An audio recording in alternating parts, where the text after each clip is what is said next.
श्लोक है, मेरा भी फेवरेट है और मेरे गुरु भी इसे बहुत बार बोलते थे। यो माम पश्यति सर्वत्र सर्वत्रम च मयि पश्यति तस्याहम न प्रणश्यामि स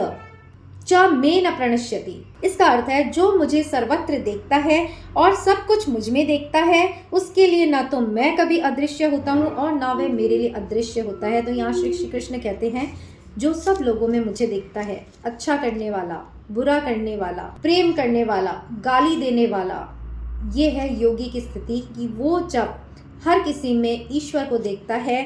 तब वो मुझे ही देखता है और तब मैं उसकी आंखों से कभी ओझल नहीं होता। इसका मतलब है कि जब हम सोचते हैं कि ये जो गाली दे रहा है, मैं ये नहीं कह रही कि गाली देने वाले को आप प्रेम से गले लगा लें, जी नहीं, बट जब आप में ये भाव आएगा कि अगर ये गाली मुझे दे रहा है, इसका मतलब है ये मेरा कोई पूर्व पिछले जन्मों का प्रारब्ध है, इसीलिए ऐसा व्यक्ति मेरे आगे खड़ा किया गया है और अगर मैं फिर से गाली देकर इस प्रारब्ध को बढ़ाती हूँ तो इसी प्रारब्ध के खेल में मैं फंस के रह जाती हूँ। पर अगर मैं वहाँ से दिए गए ईश्वर के मैसेज को ग्रहण कर रही हूँ, ये अपना कर्म चुकाने आया है, मैं शांत बैठी हूँ, मुझे सिर्फ उससे दूरी बना लेनी है, उसके बारे में कुछ भी कहना नहीं है, कुछ भी करना नहीं है, तो ये सब में ईश्वर को देखना होगा। और जब आप में ये भाव आएगा तभी आप इस प्रारब्ध के खेल से देखिए बच पाएंगे। अगर आप सोचेंगे हमारा बुरा कर रहा है तो हम भी उसका बुरा कर दे, जी नहीं, आपका बुरा कोई तभी कर पा रहा है जब आपने किसी जन्मों में किसी का बुरा किया है और वो अपना कर्ज चुकाने आ रहा है। तो शांत भाव से उसे कटने दीजिए और ईश्वर की भक्ति में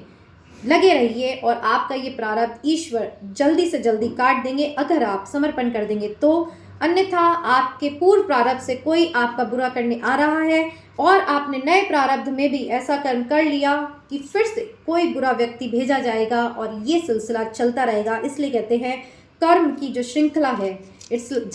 just like a vicious circle, unending circle जिसका कोई पार नहीं है। अगर आप संतों की, श्री कृष्ण की बात नहीं मानेंगे, सब में उसको नहीं देखेंगे, तो फिर इसका कोई उपाय है ही नहीं।